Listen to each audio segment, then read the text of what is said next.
Hey, I'm Alex, and you're watching Big Al Books. Last week I made a video in honor of National Aboriginal Month where I talked about some of my favorite First Nations and Métis authors. But most of the books that I talked about on that list were fiction. So today I want to do another recommendation video, but this time focusing on some non-fiction. In particular, books that I consider to be essential reading, especially for Canadians, but anyone internationally who wants to learn more about relations between the Canadian government, settlers, and the Indigenous people of this place that we now call Canada. If I get the timing right, this video should be dropping on June 21st, which is National Aboriginal Day. And one of the best ways that you can celebrate is, of course, by learning more and being more informed. So if you're interested in learning more about the kind of Canadian history that you probably did not learn anything about in schools, I got you covered. Here are some non-fiction recommendations. Let's go. The first book that I'm going to be talking about today is called Indigenous Rights, a guide to First Nations, Métis, and Inuit issues in Canada. This just came out last year in 2016, so it is very fresh and current. This was written by Chelsea Vowel. So she is Métis, she is a lawyer, an educator, a blogger, and she is brilliant. One of my favorite things about this book is how she is clearly so smart. She really understands the issues that she's talking about, but she writes in such an accessible style.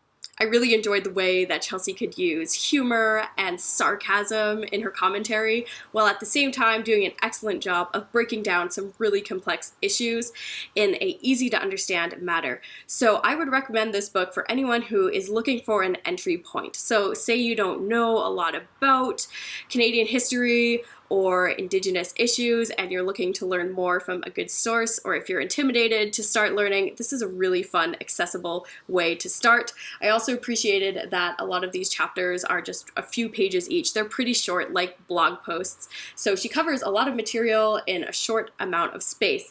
And what I really liked when she did this with this book was she includes a ton of resources at the end of each chapter. So if you're interested in learning about reading more about a certain topic, she gives you so many more springboards of places that you can go to learn more. There's some great chapters in here that will get you caught up to speed on some basics, such as what terminology is appropriate to use, what is Indian status, how is it assigned, and how is it often unfairly taken away, as well as there's a really informative chapter on who are the Métis people and the differences between little m Métis and big M Métis. I really learned a lot reading that chapter. She also does a great job of addressing and challenging the various stereotypes, misconceptions, and sometimes flat out prejudices that the average Canadian settler has against Indigenous people. So it's all those ignorant things that unfortunately I still hear all the time. People who are saying like, oh, if they want to live a traditional life, why do they use cell phones?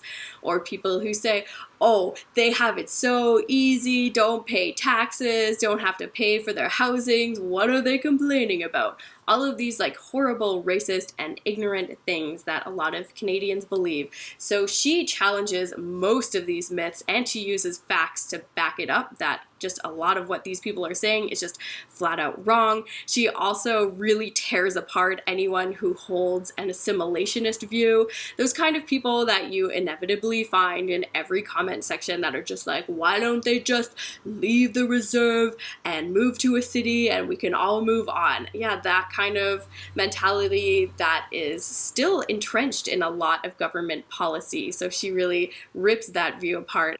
Even if you don't agree with everything that Chelsea is saying, her whole intention with this book is to get you to challenge your beliefs. And that is always an important thing to be doing. If you think something, why do you think that way? And can you maybe change and see things from a different perspective? So yeah, Chelsea is a badass. I was so impressed with this book.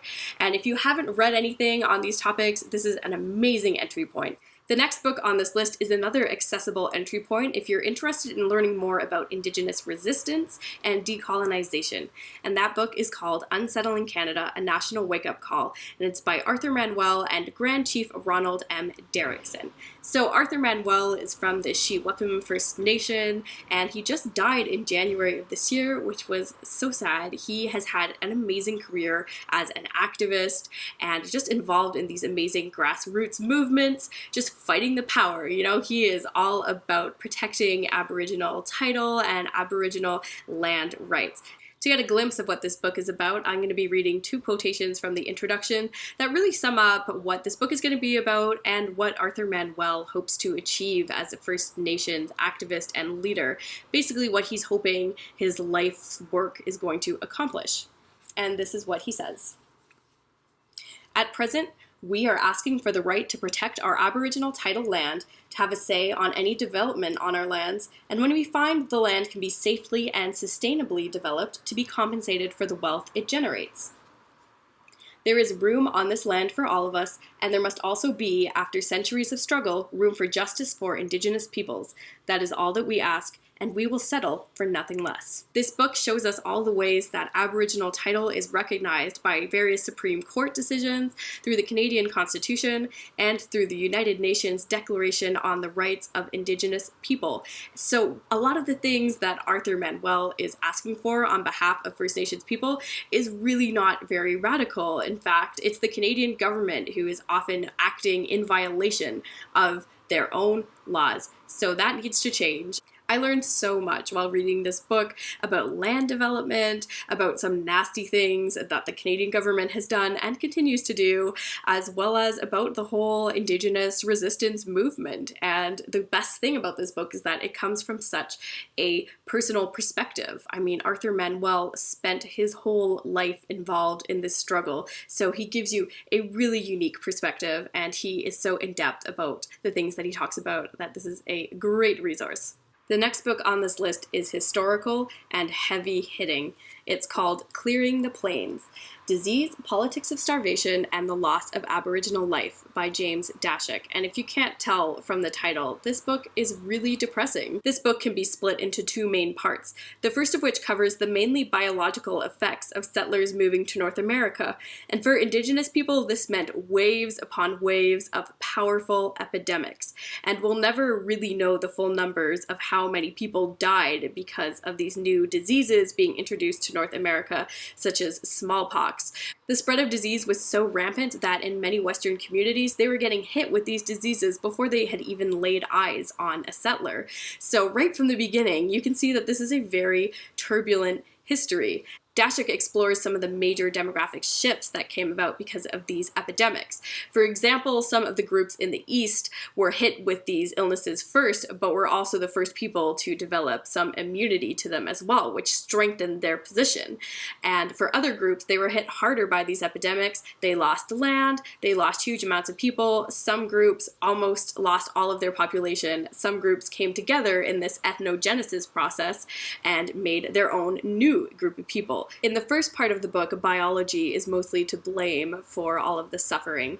But in the second part of the book, the Canadian government and its colonialist policy plays an active role in creating lots of starvation, suffering, and death on the plains. The collapse of the bison hunt was a major catastrophe for Indigenous people living on the plains. What once used to be a way of life was quickly, all of a sudden, no longer an option, and many Indigenous people were very anxious and worried about what they'd do in the future. Around this time, the Canadian government were coming around trying to get Indigenous people to sign their treaties so that the Canadian government could have rights to the land. In many of these treaties, the Canadian government promised to provide food and assistance for these First Nation peoples in exchange for signing these treaties. So when these people signed the treaties and moved away to their reserves, they were shocked to find that the Canadian government did not intend on keeping their end of the promise. And I am speaking about the Conservative government of Sir John A. Macdonald. And this is the man who is still on the Canadian $10 bill, which is such a disgrace because his government knew exactly what they were doing. Theirs was a policy of the bottom line. They wanted to spend as little as possible on providing food and assistance for First Nations people, even though it was a time of famine. The government was well aware that they were not providing enough food. They would do the bare minimum that people could survive on, and as a result, many people on reserves were malnourished, which when diseases like tuberculosis came around, they would really run rampant in these reserves because the population was not healthy enough to fight off these diseases. In some cases, the government was providing contaminated food, which when consumed would cause people to get sick and in some cases die. But that wasn't really a concern. In fact, the person who was in charge of the Department of Indian Affairs, Edgar Dewdney, had actual business ties to the supplier that was providing this spoiled food. So this is the man who was in charge of Indian affairs, and he had more interest in his own financial gain than the well-being of thousands of people. So this is just such a shocking and horrifying book. I mean, this is a government that used starvation and the withholding of food as a weapon to get First Nations people to comply to their agenda.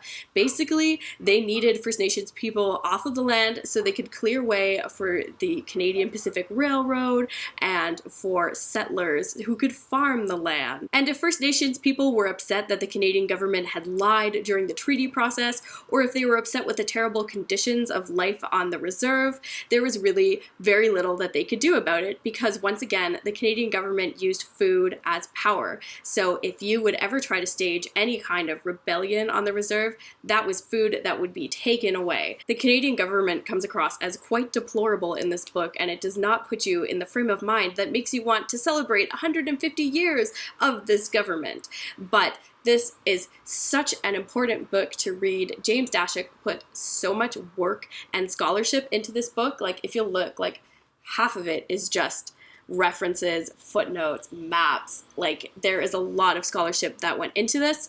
And so sometimes it can be a bit difficult to read. It's very academic in tone, but this history is essential.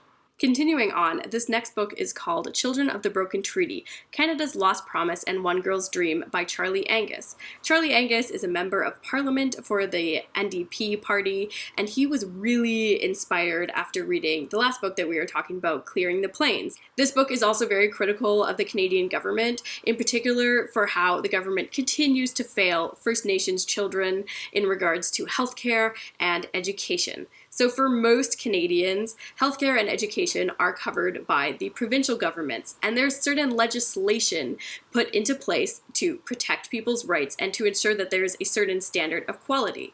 But in regards to First Nations children, the federal government is in charge, and they don't have those standards in place, and there's a huge disparity in the quality of education and healthcare that they receive in comparison to most Canadian children. As we saw in Clearing the Plains, this is a department that is mostly concerned with the bottom line and keeping costs as low as possible. So, for example, there's been a funding cap in place, which prevents the government from spending more on education, even though the First Nations population is the fastest growing population in Canada. So there are a lot more kids that need to go to school, but there is not any more money that is going to be spent on providing quality education. In this book, Charlie Angus writes about Canada's largest youth-led civil rights movement, and in particular, he tells us about Shannon Kustashian, who is a badass middle school girl who had a dream and wanted to make change for her community. In the community of Attawapiskat, there was a school, but it was built on top of a diesel pipeline that ended up bursting. So the school quickly became toxic. Children were getting sick for attending school and eventually had to be closed down. So what the government decided to do instead was, not that far away from the contaminated school, they decided to set up these shoddily built portables, and that was seen as kind of a long-term solution. So the children that were going to this school of portables decided that they wanted to ask the rest of Canada to help them have a school built in their community so that these kids could get an equal opportunity to have a good education. The cool thing about this is that children all across the country really responded to this story, and there were so many kids in schools all over just writing letters to these kids in Attawapiskat, because what you really see in this book is that children have a good sense of what's right and what's wrong, whereas adults get caught up in these practicalities. You know, the government is a bureaucracy. They're not really concerned with the well-being of children. They care about finances and all that stuff, but kids see through the bullshit. They want to call out injustice, and it's a really powerful story. It's sad that in 2017, the Canadian government is still continuing to deny First Nations children's basic human rights, but it's also uplifting to see that there are so many leaders like Shannon Kustashian coming out of these communities who are willing to fight for change. So it can be a depressing book, but it's also a very empowering one, and I couldn't recommend it highly enough.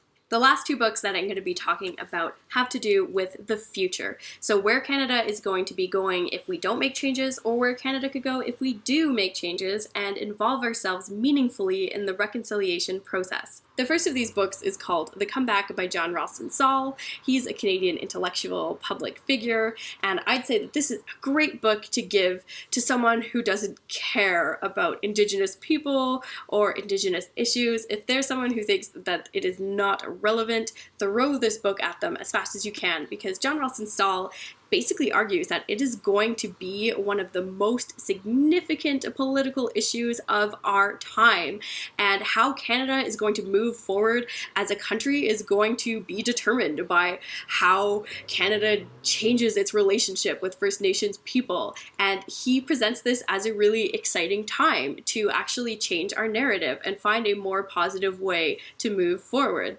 I'm going to be reading a little bit from the introduction just so you can get a better sense of what this book is about. So, John Ralston Saul writes that if we engage intelligently, consciously, and with a sense of direction of our history, we will be able to change our narrative. By that I mean we will free ourselves from a surprisingly colonial narrative and embrace one that makes sense of what we do and can do in this place. The pattern is clear. For the last 100 years, Aboriginal peoples have been making a comeback, a remarkable comeback from a terrifyingly low point, a low point of population, of legal respect, of civilizational stability. A comeback to what? To a position of power, influence, and civilizational creativity in the territory we call Canada. The situation is simple. Aboriginals have made and will continue to make a remarkable comeback. They cannot be stopped. Non-Aboriginals have a choice to make. We can continue to stand in the way so that the comeback is slowed and surrounded by bitterness, or we can be supportive and part of a new narrative. This book asks the reader, which side of progress do you want to be on? So for that reason, I found it to be a very invigorating read. There's also some great material in here about how sympathy is the new form of racism in Canada. That was very thought-provoking. And as well, it's a very short book. John Ralston Saul's section is really only 178 pages. And then there's another whole 100 pages of this book. It's called In Other People's Words. So these are just really important speeches and quotes from various Indigenous people and thinkers that just provide a lot more background knowledge on the topic. This is a book that will definitely get you thinking, especially about how Canada will be moving forward as a country and what the reconciliation process might look like. The last book I'm going to be showing you today is called The Winter We Danced, Voices from the Past, the Future, and the Idle No More movement. So this is really an anthology of pieces that all have to do with Idle No More. Idle No More started off as a hashtag and turned into this whole movement. And it basically all began when 4 women got together and decided to host a teach-in to inform people about the proposed Bill C-45, which was going to make all of these changes to the Indian Act, the Navigable Waters Act, the Fisheries Act. Like, there were going to be major consequences for environmental protection and for the rights of First Nations people. So the movement started off as 4 women trying to educate people about this sketchy omnibus bill, then gained some traction on social media, and all of a sudden there were a lot of Indigenous people that were coming forward to protect their rights and speak out against the government. And there were some really cool events that were happening all across the country, including these massive round dance protests that were happening in shopping malls. This book is called The Winter We Danced, but I refer to it as The Winter That I Slept, because all of this was happening during the winter of 2012 and 2013, and I hardly had any idea of what was going on. Like, I was so out of touch then that I missed this really exciting moment in Canadian history. While I'll never really forgive myself for being so ignorant as to miss out on Idle No More, at least I got to experience the things that were happening through this book. So this is a collection that just really describes the excitement about the changes that were happening during this time. So there's a variety of pieces in here. There's a lot of nonfiction describing what was happening. There's some poetry, and there's also some nice art images as well in the center of this book. One of my favorite parts of this book was a compilation of satirical tweets. So when the Attawapiskat community declared a housing crisis, instead of helping these people get through this difficult time, Stephen Harper and his government just decided to point fingers and be like, where is the money going? How is this happening? So people were firing back with these #Attawapiskat tweets. I'll read you some of my favorites. You can become the majority leader of #Attawapiskat with only 33% of band members voting for you. Attawapiskat debt hovering around $600 billion. Might be time for a third-party manager. #Attawapiskat chief sees, as long as the sun shines, the grass grows, and the rivers flow, clause as loophole in treaty. Destroys environment. I love how these tweets bring some humor and just point out how screwed up Stephen Harper's conservative government was at the time. Though I Don't Know More did settle down after a certain amount of time, this book reminds us that we shouldn't really look at I Don't Know More as a beginning or an ending to anything. And it reminds us that Indigenous people have always been strong and have always played an active role in resisting colonialism and will continue to do so in the future. That's the end of my list of essential nonfiction books. I hope you learned a few things watching this video, and I hope that you'll consider to read a few of these books in the future. So I just wanted to mention that 3 of the books on this list were very recent reads for me, like books that I've only read in the past few weeks. So what I'm trying to say is that it's never too late to try to learn more about these issues. It's never too late to change your education and to learn about the things that you weren't given an opportunity to learn about before. I'd love to know what you think are some books that could also be included on this list, so please let me know if you have any suggestions. And once again, thank you so much for watching, and see you next time.